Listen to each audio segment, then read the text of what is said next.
BNP মনে করছে বিগত ৬ মাসে কোন কোন ক্ষেত্রে অন্তর্বর্তীকালীন সরকারকে ব্যর্থ বলে মনে করছে? আমরা অন্তর্বর্তীকালীন সরকারকে পুরোপুরি ব্যর্থ আমরা বলছি না।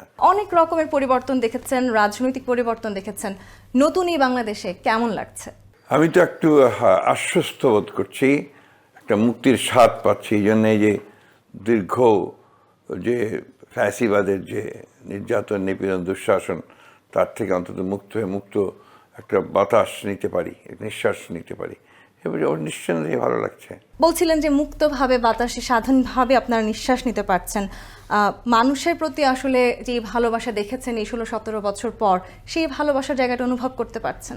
হ্যাঁ, অবশ্যই। আমরা তো মানুষের প্রতি ভালোবাসার কারণেই রাজনীতিতে আসা, পেশা হিসাবে তাকে নিয়ে নেওয়া। ছাত্র জীবন থেকে রাজনীতির সঙ্গে জড়িত ছিলাম, পরবর্তীকালে শিক্ষকতা ছেড়ে রাজনীতি এসেছি। সেখানে সম্পর্কটা তো আমাদের মানুষের সঙ্গেই, এবং আমাদের সব কিছুই মানুষকে কেন্দ্র করেই। সেখানে হয়তো মত পথের বিভিন্ন পার্থক্য থাকতে পারে বিভিন্ন রাজনৈতিক দলের, কিন্তু আমাদের মূল লক্ষ্যটা একটাই, সে থেকে মানুষ, সেই মানুষের কল্যাণ, মানুষের আপনার একটা ভালো জীবন যাপন, এই বিষয়গুলো আমাদের কাছে থাকে। একটা রাষ্ট্র, যে রাষ্ট্র আমাদেরকে সেই বিষয়গুলো অন্তত নিশ্চিত করতে পারে। জনগণের কথা বলছিলেন আপনি, যেই নতুন পট পরিবর্তন আমরা দেখেছি বাংলাদেশের রাজনীতিতে, অন্তর্বর্তীকালীন সরকার দায়িত্ব গ্রহণ করেছে। বিএনপি মনে করছে বিগত 6 মাসে কোন কোন ক্ষেত্রে অন্তর্বর্তীকালীন সরকারকে ব্যর্থ বলে মনে করছে? আমরা অন্তর্বর্তীকালীন সরকারকে পুরোপুরি ব্যর্থ আমরা বলছি না। আমরা যেটা বলছি যে এই সরকার তো সব মানুষের মতামতের ভিত্তিতেই এসছে। ছাত্ররা অবশ্যই, তার ডক্টর ইউনূস নিজেই বলেছেন যে তিনি ছাত্রদের দ্বারা নিয়োগকৃত, কিন্তু আমরা মনে করেছি যে তিনি আমাদের সমস্ত রাজনৈতিক দলগুলোর মতামত নিয়ে সেখানে গেছেন। ইতিমধ্যে তাদের অবশ্যই অনেকগুলো সাফল্য আছে। তার মধ্যে একটা বড় সাফল্য হচ্ছে যে এই ভয়াবহ একটা ধ্বংসস্তূপ থেকে একটা ন্যূনতম যেটুকু শাসন দরকার, সুশাসন দরকার, সেটাকে আনার চেষ্টা করেছেন। তারা চেষ্টা করছেন এখনও।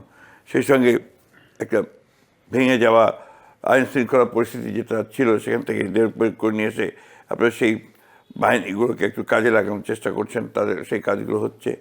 অ্যাডমিনিস্ট্রেশনকে তারা কাজ আনার চেষ্টা করছেন। অনেক ত্রুটি আছে, ভুল আছে হয়তো, কিন্তু চেষ্টায় তারা করে যাচ্ছেন।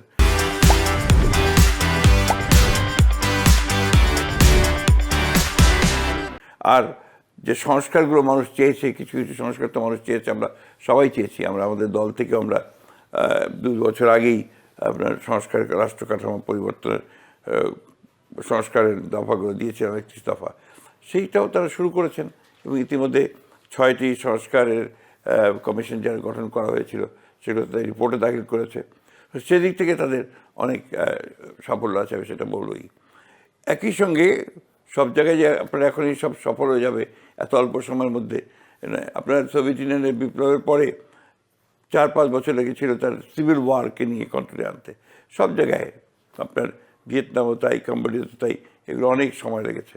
তো এই বিষয়গুলো আমাদের মাথায় রাখতে হবে। এত বড় একটা অভ্যুত্থানের পরে, যেন অভ্যুত্থানের পরে যে রাতারাতি সব ঠিক হয়ে যাবে সেটা মনে করার কোনো কারণ নেই। তবে হ্যাঁ, আরও ভালো হতে পারতো, আরও ভালো হওয়া উচিত ছিল।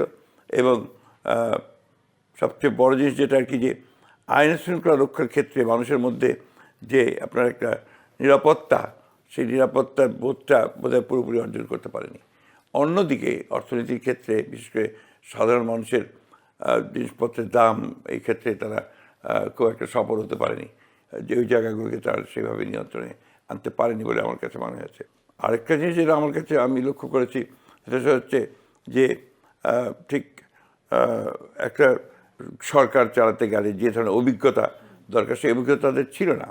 সেখান থেকে তো তারা এখান থেকে মোটামুটি অর্জন করার চেষ্টা করছেন, যা করছেন মোটামুটি এখন পর্যন্ত একেবারে ব্যর্থ বলার কোনো কারণ নেই। সুযোগ নেই। জি,